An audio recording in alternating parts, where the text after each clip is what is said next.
नमस्कार, team education India परिवार में मैं शिखर पांडे आप सभी भाई बहनों का खुले दिल स्वागत करता हूं। उम्मीद के साथ कि बहुत अच्छे होंगे, पढ़ाई लिखाई भी बहुत अच्छे तरीके से सबकी चल भी रही होगी। कुछ लोगों के नाम के साथ क्लास की शुरुआत करेंगे। शिखर राज जी, पवन गोस्वामी, सुनैना जी, अनूप, सोनी जी, पूजा, रीना, गौतम जी, ऋचा, दिलीप, बहुत सारे लोग हैं। उम्मीद करता हूँ सब ठीक ठाक होगा। कुछ लोग आ गए थे, थोड़ी सी मीटिंग करनी थी, इस वजह से लेट हो गया हूँ। शुरुआत करेंगे। देखिए, हम लोग बात कर रहे थे वैदिक काल की, और वैदिक काल में हम लोग अर्थव्यवस्था की बात कर रहे थे। वैदिक काल में बात हमारी चल रही थी ऋग्वैदिक काल को लेकर के। ऋग्वैदिक काल को लेकर के बात चल रही थी। उम्मीद करता हूं बात सारी आसानी से समझ में आ रही होगी, सारे कॉन्सेप्ट निश्चित रूप से क्लियर होते चले आ रहे होंगे। अच्छा, एक बात मुझे बताएं कि ये जो शाम के समय पब्लिक क्लास होती है, क्या आप सारे लोग उस क्लास को देखते हैं? हाँ या ना बताएंगे जरा। क्या आप सारे लोग उस क्लासेस को देखते हैं?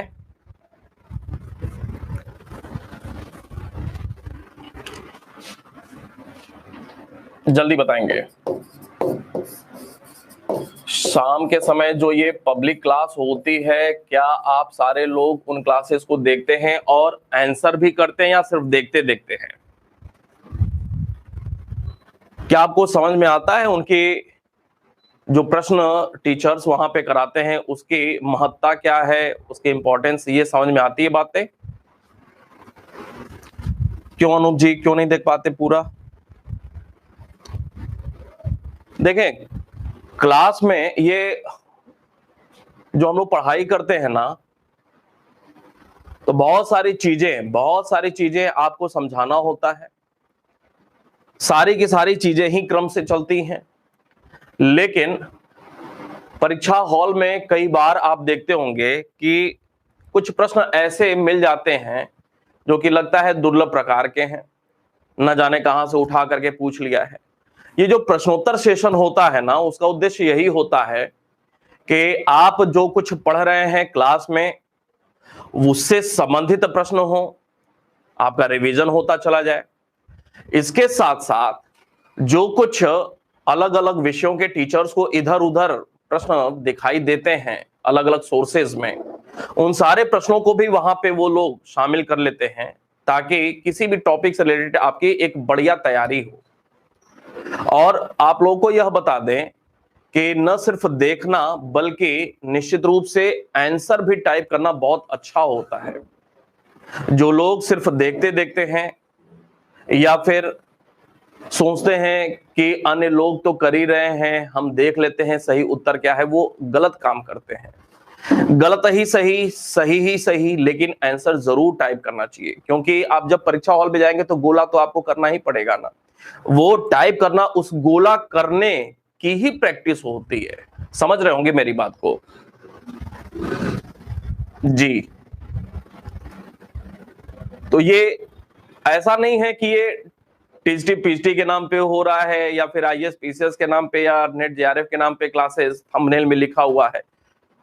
ऐसा नहीं है। सारे लोगों के लिए समान रूप से उपयोगी होता है। हम जो थंबनेल बनाते हैं ना, वो आगे की भी चीजों को ध्यान में रख करके बनाते हैं।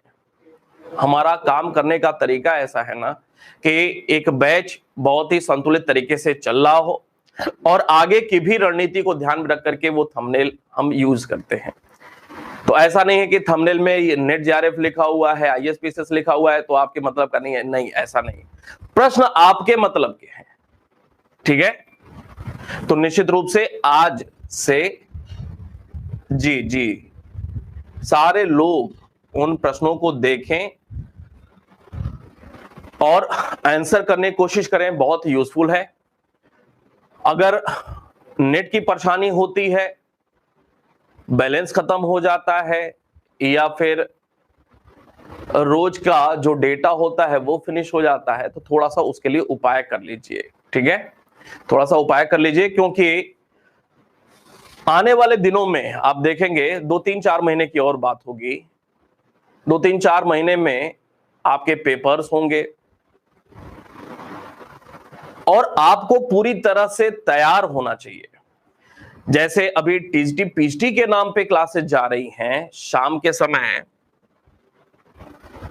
तो उससे आपको भी लाभ है, इसके बाद जब आपका कोई पेपर होगा उस संदर्भ में भी ऐसे ही करेंगे, तो वो और एक बार रिवीजन होगा, वहां पे कुछ और भी प्रश्न नए प्रकार के देखने को मिलेंगे। अर्थात कहता हूं ना कि किसी भी चीज को कई बार पढ़ना, कई बार रिवीजन करना, जब ये होता है ना तो आपके दिमाग में सारी चीजें फीड हो जाती हैं।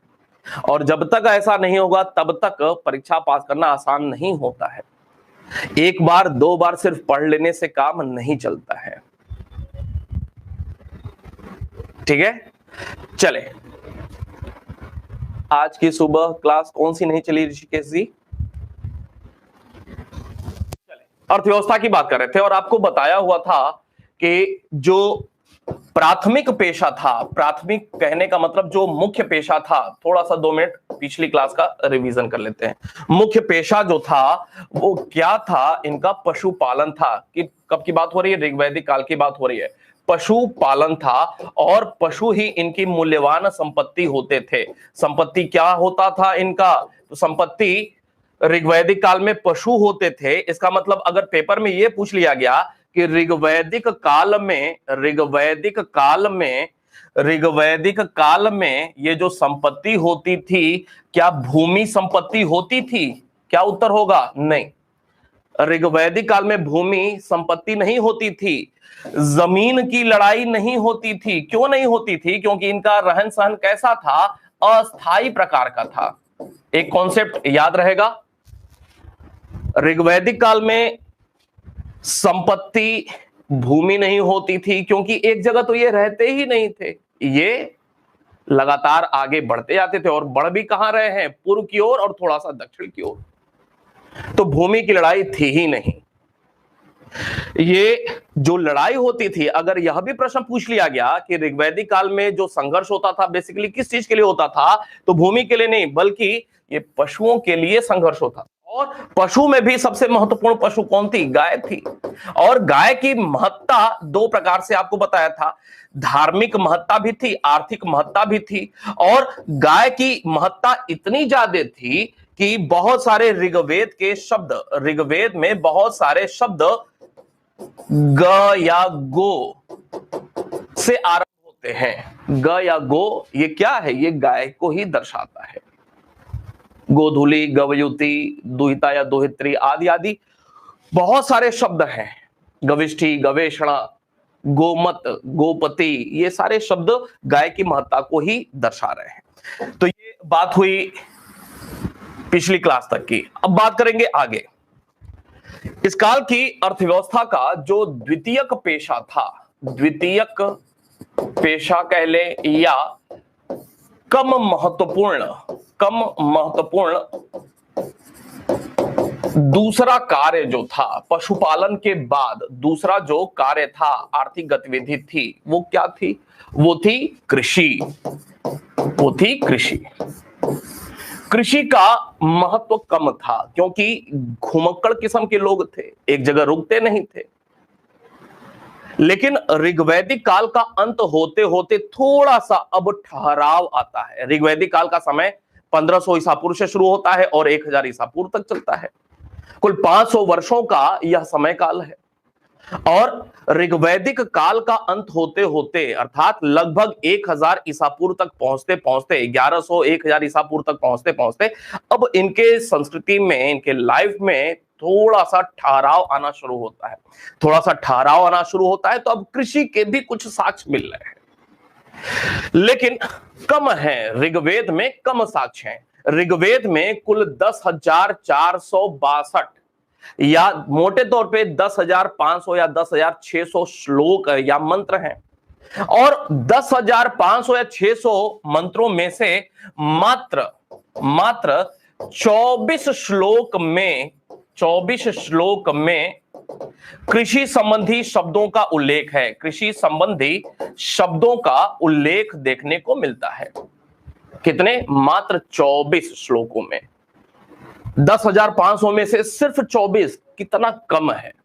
इसीलिए लिखा कि कम महत्वपूर्ण, लेकिन दूसरा कार्य जिसको सेकेंडरी व्यवसाय कहा गया है वो क्या है? कृषि है। और ऋग्वेद के मात्र 24 श्लोकों में ही कृषि संबंधी शब्दों का उल्लेख मिलता है। कौन कौन से वो शब्द हैं? तो इसमें शब्दों की अगर बात किया जाए तो इसमें आपने देखा होगा क्षेत्र शब्द का उल्लेख है या उर्वरा शब्द का उल्लेख है। इसका मतलब क्या है? उर्वर भूमि।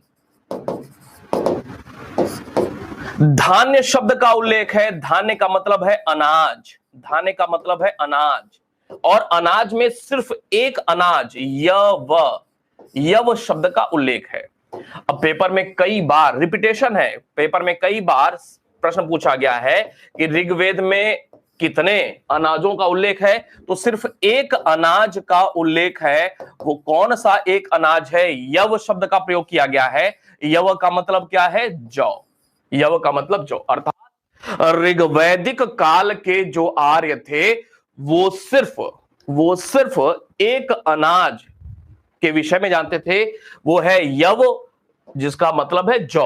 अब धान्य शब्द का प्रयोग हुआ है आमतौर पे। आज जैसे हम धान्य शब्द का प्रयोग करते हैं तो धान शब्द निकल जाता है और धान का मतलब हम चावल समझते हैं। धान का मतलब हम चावल समझते हैं, लेकिन धान यह अपभ्रंश शब्द है, टूटा फूटा शब्द है, ओरिजिनल शब्द नहीं है। धान्य ओरिजिनल शब्द है, धान्य संस्कृत का ओरिजिनल शब्द है और धान्य का मतलब होता है अनाज। लेकिन आज अपभ्रंश के वजह से धान्य को हम धान कहते हैं और धान का मतलब अनाज निकालते हैं। लेकिन ऋग्वैदिक काल में या ऋग्वेद में धान्य शब्द का उल्लेख हुआ है और धान्य का मतलब अनाज है और सिर्फ एक अनाज, किसका? यव का उल्लेख है। यव का मतलब होता है जौ। इसके अलावा कौन से शब्दों का प्रयोग हुआ है? उर्दर, धान्य, वपंती। वपंती शब्द का प्रयोग हुआ है। वपंती, वपंती का मतलब क्या है? बीज बोना। बीज बोना, इसका मतलब है वपंती का मतलब बीज बोना।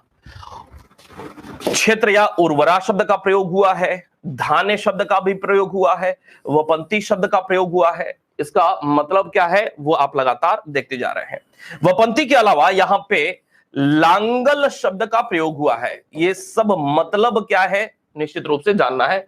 अर्थ क्या है पूछा जाता है। लांगल या सिर शब्द का प्रयोग हुआ है। इसका अर्थ क्या है? किस संदर्भ में यह शब्द प्रयोग किया गया है? हल के संदर्भ में इसका प्रयोग किया गया है।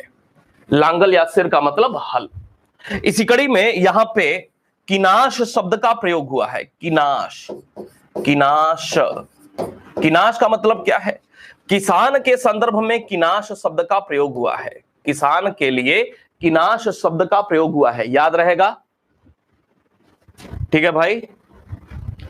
तो ये सारे जो शब्द हैं ऋग्वेद में प्रयोग हैं। किस संदर्भ में प्रयोग हैं? कृषि के संदर्भ में प्रयोग हैं। कृषि संबंधी ये सारे शब्द हैं। कुल 24 श्लोकों में, ऋग्वेद के 24 श्लोकों में कृषि संबंधी कोई साक्ष्य मिलता है। किस प्रकार के शब्द प्रयोग हैं? क्षेत्र या उर्वरा शब्द का प्रयोग है उर्वर भूमि के संदर्भ में। धान्य शब्द का प्रयोग है अनाज के संदर्भ में। ऋग्वेद में सिर्फ एक धान्य का उल्लेख है। यव शब्द का, जौ का नहीं उल्लेख है, यव शब्द का उल्लेख है। यव का मतलब क्या है? जौ। ऋग्वैदिक काल में सिर्फ एक अनाज यव अर्थात जौ। वपंती शब्द का उल्लेख है। वपंती का मतलब बीज बोना। लांगल या सिर शब्द का उल्लेख है, इसका अर्थ है हल। किनाश शब्द का उल्लेख है अर्थात किसान। आगे बढ़ते हैं। अब ऋग्वैदिक काल में व्यवसाय की बात करते हैं। व्यवसाय, अर्थव्यवस्था में व्यवसाय। ऋग्वैदिक काल में जो व्यावसायिक गतिविधि थी या कार्य होता था वो आनुवांशिकता पर आधारित था, हां या नहीं? तो उत्तर है आनुवांशिकता पर आधारित नहीं था। ये कॉन्सेप्ट वाले प्रश्न हैं। आधारित नहीं था। आनुवांशिकता पर आधारित का मतलब डॉक्टर का बेटा डॉक्टर, इंजीनियर का बेटा इंजीनियर, मंत्री का बेटा मंत्री। इस प्रकार का जो कॉन्सेप्ट है ना वो आनुवांशिकता पर आधारित कॉन्सेप्ट बोला जाता है। लेकिन ऋग्वैदिक काल में ऐसा नहीं था। क्यों नहीं था? क्योंकि ऋग्वैदिक काल में वर्ण व्यवस्था की शुरुआत हो नहीं रही है। ऋग्वैदिक काल का जब अंत होता है ना, तो आपको याद होगा कि ऋग्वेद में कुल 10 मंडल हैं, जिसमें से पहला और 10वां मंडल सबसे बाद का जोड़ा हुआ है। ऋग्वेद में कुल 10 मंडल, और 10 मंडल में पहला और 10वां सबसे बाद का ऋग्वेद में जोड़ा गया है। अब जब 10वां मंडल सबसे बाद का जोड़ा जा रहा है, इसका मतलब कि ऋग्वैदिक काल का अंत हो रहा था। ऋग्वैदिक काल का अंत हो रहा था, उस संदर्भ में 10वें मंडल में कुछ साक्ष्य देखने को मिलता है। और ऋग्वेद के 10वें मंडल में ही पुरुष सूक्त जो है, उसमें पहली बार वर्ण व्यवस्था की जानकारी मिलती है। अर्थात ऋग्वैदिक काल के आरंभ से वर्ण व्यवस्था का साक्ष्य नहीं मिलता है, बल्कि ऋग्वैदिक काल का अंत होते होते ऋग्वैदिक काल का अंत होते होते ऋग्वैदिक काल का अंत होते होते भारत में या आर्य संस्कृति में वर्ण व्यवस्था की शुरुआत हो रही है। अब कभी यह प्रश्न पूछ लिया गया कि वर्ण व्यवस्था की मोटे तौर पे शुरुआत कब से मान सकते हैं? वर्ण व्यवस्था की शुरुआत मोटे तौर पे कब से मान सकते हैं? इस प्रकार का प्रश्न नहीं पूछा हुआ है, आने वाले दिनों में पूछा जा सकता है। अब 4 ऑप्शन आपके समक्ष रख दिया: 1500 ईसा पूर्व, 1400 ईसा पूर्व, 1300 ईसा पूर्व, 1100 ईसा पूर्व। क्या उत्तर होगा? क्या समझा आपने? बताएंगे जरा। अगर प्रश्न ये पूछ लिया गया कि भारत में वर्ण व्यवस्था का आरंभ कब से माना जा सकता है, एक ऑप्शन 1500, दूसरा 1400, तीसरा 1300, चौथा 1100, क्या उत्तर होगा? समझ गया, 1100 लिख रहे हैं, बिल्कुल सही बात है। तो जब वर्ण व्यवस्था की शुरुआत ही ऋग्वैदिक काल का अंत होते होते हो रहा है, तो ऋग्वैदिक काल के शुरुआत में आनुवांशिकता पर आधारित कैसे हो सकता है? ठीक है, तो व्यवसाय जो है आनुवांशिकता पर आधारित नहीं था। व्यवसाय आनुवांशिकता पर आधारित नहीं था का मतलब यह है कि एक ही घर या समाज के लोग अलग अलग कार्य करते थे। मतलब क्या है? एक घर है, उसमें 6 लोग हैं मान लें, तो एक लोग बढ़ई का कार्य कर रहे हैं, एक लोग सोना चांदी का कार्य कर रहे हैं, एक लोग मृद भांड बनाने का काम कर रहे हैं, एक कोई कवि वाला काम कर रहा है, गाना वाना गाने का काम कर रहा है, एक कोई चिकित्सा का कार्य कर रहा है। समझ में आ रही बात? अर्थात एक ही घर के अलग अलग लोग अलग अलग प्रकार का व्यवसायिक कार्य कर रहे हैं। जब एक ही घर के अलग अलग लोग अलग अलग प्रकार के काम कर रहे हैं, तो निश्चित रूप से आनुवांशिकता पर आधारित व्यवसाय नहीं था। क्लियर है यह कॉन्सेप्ट? आगे बात करते हैं। लेकिन अगर प्रश्न यह पूछ लिया गया कि भले ही अलग अलग लोग अलग अलग कार्य कर रहे हैं, तो सबसे महत्वपूर्ण कार्य क्या था? सबसे महत्वपूर्ण व्यवसाय क्या था? तो सबसे महत्वपूर्ण व्यवसाय, सबसे प्रमुख व्यवसाय व्यवसाय क्या था? तो सबसे महत्वपूर्ण व्यवसाय था बढ़ईगिरी का कार्य। बढ़ई का कार्य सबसे महत्वपूर्ण था। क्यों? क्योंकि बढ़ई रथ बनाता था, और रथ पर ही सवार होकर के आर्य लोग अपने विपक्षियों को क्या करते थे? हराते थे। तो सबसे महत्वपूर्ण व्यवसाय क्या होगा? बढ़ईगिरी का कार्य। क्लियर है? याद रहेगा। आगे बात करते हैं। क्लियर है भाई? ये कॉन्सेप्ट क्लियर है? जल्दी से बताएंगे।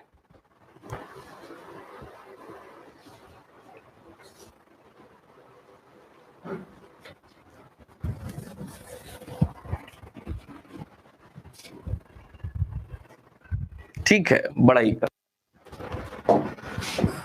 इसमें अब कुछ और बातें। व्यवसाय की बात हो रही है, मतलब कार्य की बात हो रही है। कुछ कृषि के अलावा अन्य कार्य की बात कर लेते हैं। कृषि के अलावा कुछ अन्य कार्य, या दस्तकारी भी इसको कह सकते हैं। मतलब हाथ से जो काम होता है। फैक्ट्री वगैरह का कॉन्सेप्ट तो है नहीं, मिल्स वगैरह तो है नहीं, नया बनता हुआ समाज है। तो हाथ से जो काम होता है, कढ़ाई बुनाई टाइप का, उसको दस्तकारी कहते हैं। दस्तकारी किसको कहते हैं? जो हाथ से मशीन वाला काम किया जाता है उसको दस्तकारी कहते हैं। इस काल के अगर व्यवसाय या उद्योग की बात किया जाए तो सबसे महत्वपूर्ण पेशा आपको बता दिया, कार्य बता दिया, बढ़ईगिरी का। इस काल के लोग सोना, इस काल के लोग तांबा, इस काल के लोग कांसा आदि धातु का प्रयोग करते थे। यह पेपर में नहीं पूछा जाएगा। पेपर में क्या पूछा जाएगा? किंतु लोहा एवं चांदी से परिचित नहीं थे। अब ये बात बहुत ही महत्वपूर्ण है, परिचित नहीं थे। अब अगर मैं ये पूछूं कि आपको पता है कि लोहा, इस पे बात कर लेते हैं जरा। लोहा की प्रथम जानकारी जो है ना, लोहे की प्रथम जानकारी भारत में कब होती है? प्रथम जानकारी लगभग 1000 ईसा पूर्व में होती है। ईसा पूर्व में। कहां से? अतरंजी खेड़ा से। क्यों भाई? अतरंजी खेड़ा से इसकी प्रथम जानकारी हो रही है। कब की? 1000 ईसा पूर्व की। इसका मतलब क्या है? अगर मैं ये पूछूं कि हड़प्पा सभ्यता के लोग लोहे से परिचित थे, हां या ना, क्या होगा? जल्दी से बताएं। हड़प्पा सभ्यता के लोग लोहे से परिचित थे, हां या ना? दूसरी बात, हड़प्पा सभ्यता के लोग क्या चांदी से परिचित थे, हां या ना? पहले मुझे आप बताएं, उसके बाद मैं कुछ बताऊं। नहीं, याद रहेगा। तो हड़प्पा सभ्यता के लोग लोहे से परिचित नहीं थे, क्योंकि लोहे की जानकारी पहली बार 1000 ईसा पूर्व में हो रही है। तो 1000 ईसा पूर्व के पहले का जो भी समय काल है, वहां पे लोहे की कोई जानकारी नहीं। क्या हड़प्पा सभ्यता के लोग चांदी से परिचित थे? तो उत्तर है हां, परिचित थे। ठीक है। लेकिन अब यहीं पे बात निकल करके आ रही है, क्या ऋग्वैदिक काल के लोग चांदी से परिचित थे? क्या होगा उत्तर आपका? हां या ना? ऋग्वैदिक काल के लोग चांदी से परिचित थे, हां या ना? क्योंकि ऋग्वैदिक काल की जानकारी का स्रोत क्या है? ऋग्वैदिक काल की जानकारी का स्रोत एकमात्र ऋग्वेद है। अगर ऋग्वेद में चांदी का उल्लेख है तब तो है, अगर ऋग्वेद में चांदी का उल्लेख नहीं है इसका मतलब नहीं जानकारी थी लोगों की। उत्तर है नहीं, ऋग्वैदिक काल में चांदी की जानकारी लोगों को नहीं थी। ऋग्वैदिक काल में चांदी की जानकारी नहीं थी। अगली महत्वपूर्ण बात, क्या उत्तर वैदिक काल में जानकारी थी चांदी की? तो उत्तर है हां, क्योंकि उत्तर वैदिक काल की एक रचना यजुर्वेद में रजत हिरण्य शब्द का प्रयोग हुआ है। रजत का मतलब चांदी होता है। रजत हिरण्य शब्द का प्रयोग हुआ है, किसके लिए? चांदी के लिए हुआ है। और यजुर्वेद कब की रचना है? उत्तर वैदिक काल की रचना है। अर्थात हड़प्पा सभ्यता के लोगों को चांदी की जानकारी थी, लेकिन ऋग्वैदिक काल के लोगों को चांदी की जानकारी नहीं थी। उत्तर वैदिक काल के लोगों को जानकारी थी, क्योंकि उत्तर वैदिक काल की एक रचना यजुर्वेद में चांदी के लिए रजत हिरण्य शब्द का प्रयोग हुआ है। अब एक प्रश्न और बनता है यहां पे कि चांदी का प्रश्न क्या क्या बनेगा बताते रहे। चांदी का प्रथम साहित्यिक साक्ष्य कहां से मिलता है? प्रथम साहित्यिक साक्ष्य कहां से मिलता है? तो चांदी का प्रथम साहित्यिक साक्ष्य उत्तर वैदिक काल में यजुर्वेद से मिलता है। याद रहेगा, उत्तर वैदिक काल में यजुर्वेद से चांदी का प्रथम साहित्यिक साक्ष्य मिल रहा है। अब दूसरे प्रकार का प्रश्न चांदी को लेकर के, चांदी का प्रथम पुरातात्विक साक्ष्य कब का प्राप्त हो रहा है? क्या होगा इसका उत्तर? आप बताएंगे। चांदी का प्रथम पुरातात्विक साक्ष्य कब का प्राप्त हो रहा है? आप बताएंगे इस प्रश्न का उत्तर। चांदी का प्रथम पुरातात्विक साक्ष्य हड़प्पा सभ्यता से प्राप्त हो रहा है। याद रहेगा, अलग अलग प्रश्न बन रहे हैं। इसके साथ साथ अब लोहे की भी बात करते हैं। लोहे की बात करते हैं। लोहे की, लोहे को लेकर के क्या प्रश्न पूछा जाएगा? लोहे का प्रथम पुरातात्विक साक्ष्य किस काल का प्राप्त होता है? किस काल का प्राप्त होता है? इसका उत्तर क्या होगा? इसका उत्तर होगा उत्तर वैदिक काल। उत्तर वैदिक काल के आरंभ से, आरंभ से अर्थात लगभग 1000 ईसा पूर्व से। क्लियर है? हड़प्पा सभ्यता में लोहे की जानकारी नहीं, पूर्व वैदिक काल या ऋग्वैदिक काल में लोहे की जानकारी नहीं। लोहे की प्रथम जानकारी कब? तो लोहे का प्रथम जानकारी उत्तर वैदिक काल में देखने को मिलती है। ठीक है भाई, याद हो गया ये?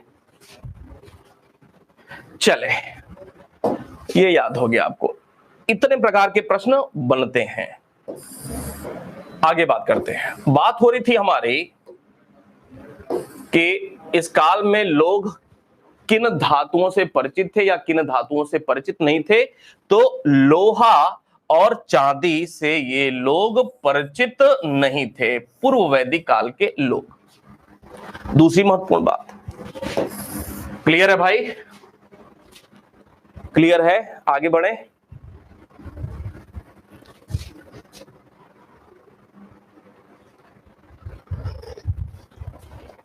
क्लियर है? ठीक है, अब आगे देखते हैं। सबसे महत्वपूर्ण अगर प्रश्न पूछा गया, ये तो धातु की बात हो गई, सबसे महत्वपूर्ण उद्योग या दस्तकारी कार्य क्या था? दस्तकारी कार्य क्या था? तो इस प्रश्न का उत्तर जो हो जाएगा, क्या होगा उत्तर?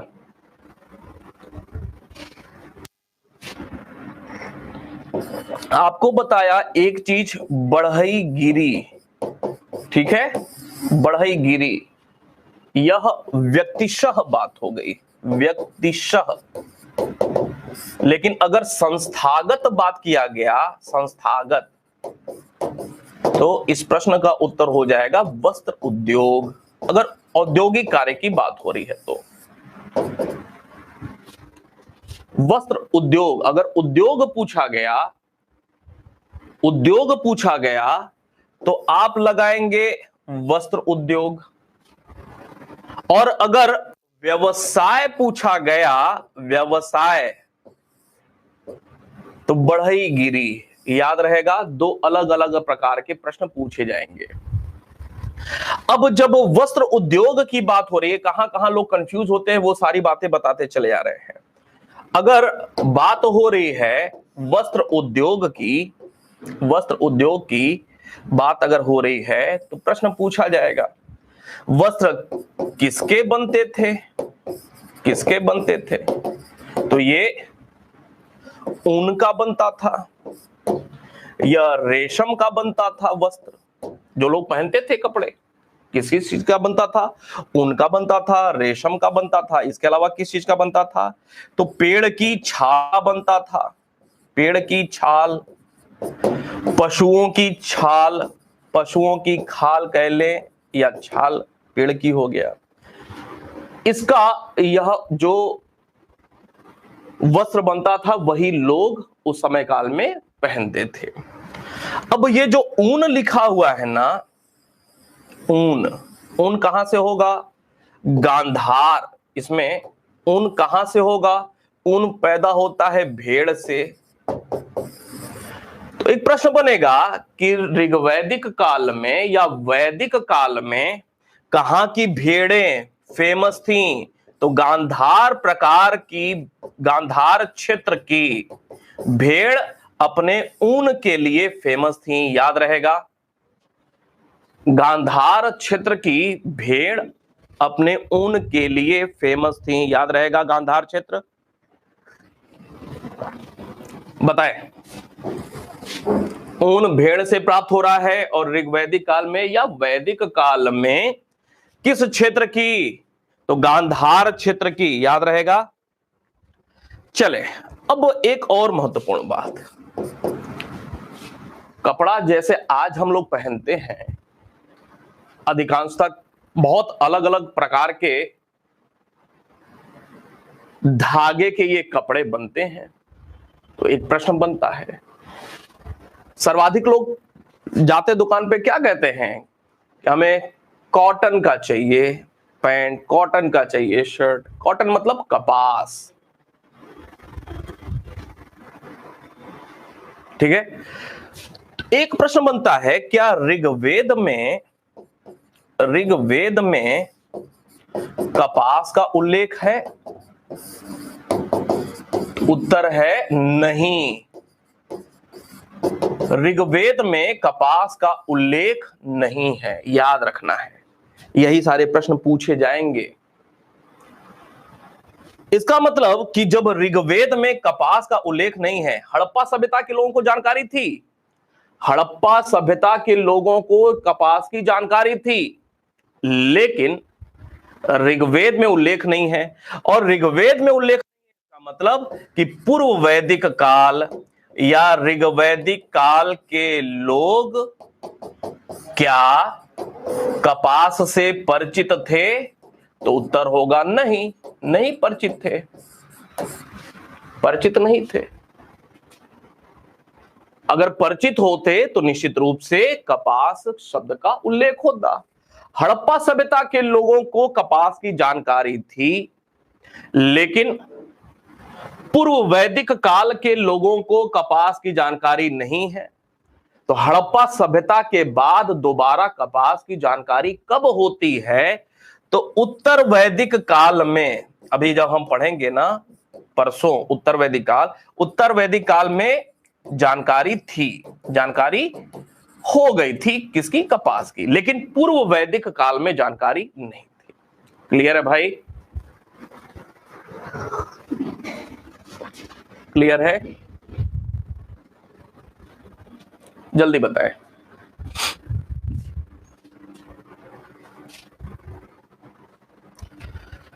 चले,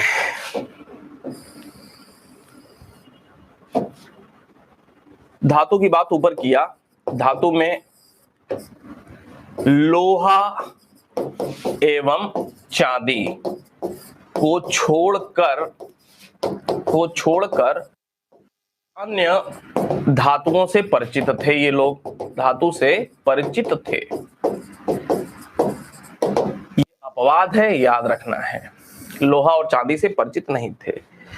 अब एक प्रश्न बनता है जो कि कई बार पूछा हुआ है, 20-25 बार पूछा हुआ है कि इस काल में धातुओं को क्या कहा जाता था? तो इस काल में धातुओं को, अर्थात ऋग्वेद में धातु के लिए किस शब्द का प्रयोग हुआ है? अयस शब्द का प्रयोग हुआ है। तो इस काल में सारे के सारे धातुओं के लिए अयस कहा जाता था। क्या कहा जाता था? अयस। धातुओं के लिए अयस्क शब्द का प्रयोग होता था, लेकिन लोहा और चांदी की जानकारी नहीं थी। अब इसी में आपको बताया कि चांदी की प्रथम जानकारी हो रही है उत्तर वैदिक काल में। साहित्यिक जो साक्ष्य मिल रहा है वो कब का मिल रहा है? उत्तर वैदिक काल का मिल रहा है। रजत हिरण्य शब्द का प्रयोग हुआ है यजुर्वेद में। अयस्क कहा जाता था। अब यहीं पे एक बात और जुड़ जाएगी, यहीं पे एक बात और जुड़ जाएगी। क्या? निष्क शब्द एक प्रयोग होता है। निष्क, आमतौर पे ये जो निष्क शब्द प्रयोग होता है ये आज स्वर्ण धातु के लिए प्रयोग होता है। किसके लिए? स्वर्ण धातु के लिए निष्क शब्द का प्रयोग होता है संस्कृत में। ऋग्वैदिक काल में स्वर्ण धातु का बना जो आभूषण होता था, अब याद करेंगे पेपर में क्या पूछा जाएगा वो मैं बता रहा हूं। आभूषण होता था और ये आभूषण कहां पहना जाता था? गले में पहना जाता था। गले में पहना जाता था। किस चीज का बना होता था? स्वर्ण धातु का। ये स्वर्ण धातु का जो आभूषण होता था उसको निष्क कहा जाता था। पेपर में क्या ऑप्शन रहेगा? निष्क से क्या तात्पर्य है? गले में पहनने वाला आभूषण, यही ऑप्शन रहेगा और आपको टिक करना है। अगर पेपर में स्वर्ण के लिए निष्क शब्द का प्रयोग किया गया है ये भी ऑप्शन रहा तो ये टिक करेंगे, लेकिन आप इतना समझ लें कि हाल फिलहाल में जो प्रश्न पूछे जा रहे हैं निष्क को लेकर के वो यही पूछे जा रहे हैं कि निष्क का मतलब गले में पहनने वाला एक आभूषण जो कि सोने का बना होता था। क्लियर है भाई? सोने का बना होता था। आगे बढ़े।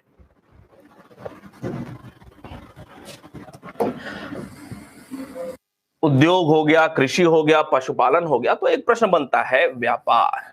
क्या ये लोग व्यापार कार्य करते थे? तो निश्चित रूप से करते थे आपस में ही। आपस में व्यापार कार्य का मतलब खरीद बिक्री होती थी। इस काल के लोग खरीद बिक्री करते थे। तो एक प्रश्न बनता है खरीद बिक्री कैसे करते थे? क्या खरीद बिक्री में मुद्रा का प्रयोग होता था? तो उत्तर है मुद्रा का प्रयोग तो नहीं होता था, प्रयोग नहीं होता था। तो कैसे खरीद बिक्री करते थे लोग? वस्तु विनिमय पद्धति से करते थे। कैसे करते थे भाई? वस्तु विनिमय पद्धति से करते थे। वस्तु विनिमय पद्धति का मतलब है एक वस्तु के बदले दूसरी वस्तु ले लेना। एक वस्तु के बदले दूसरी वस्तु ले लेना, यही वस्तु विनिमय पद्धति होती थी। अब ये जो व्यापार खरीद बिक्री हो रहा है ये काम कौन लोग करते थे? कौन करता था? तो ये व्यापार कार्य जो करता था उसको क्या कहा जाता था? पणी कहा जाता था। क्या कहते थे? पणी। पणी का मतलब क्या हो गया? व्यापारी हो गया। पणी का मतलब क्या हो गया? व्यापारी हो गया। क्यों भाई? पणी का मतलब क्या हो गया? व्यापारी हो गया। तो ऋग्वैदिक काल में व्यापारी को क्या कहा जाता था? पणी कहा जाता था। और ये जो पणी अर्थात व्यापारी होते थे, पणी अर्थात व्यापारी होते थे, ये लोग एक और काम करते थे। सबसे मूल्यवान वस्तु क्या थी? पशु। सबसे मूल्यवान वस्तु पशु। तो अब व्यापारी हैं, काम कर रहे हैं, तो ये लोग पशु चुराने का भी काम करते थे। पशु चुरा करके चुराने का कार्य भी करते थे।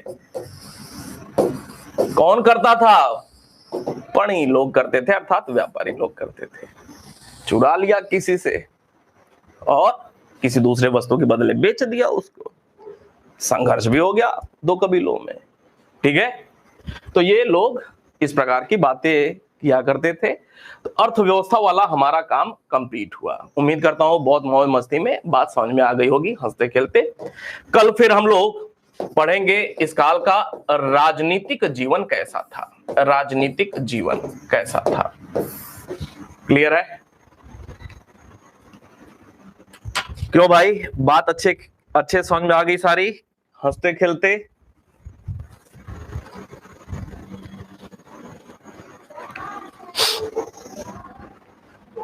कोई भी कंफ्यूजन अब नहीं होगा?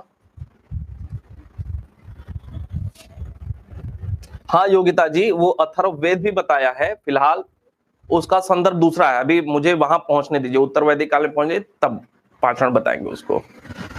फिलहाल यजुर्वेद, फिलहाल ऐसे समझ ले कि यजुर्वेद का क्रम पहले है, यजुर्वेद पहले है फिर बाद में है। यजुर्वेद के बाद स्थान आता है अथर्ववेद का। ठीक है, तो उत्तर आप यजुर्वेद ही लगाइएगा, अथर्ववेद के संदर्भ में बताएंगे बाद में। आसान सा है सब। ठीक है, फिर मिलते हैं, धन्यवाद।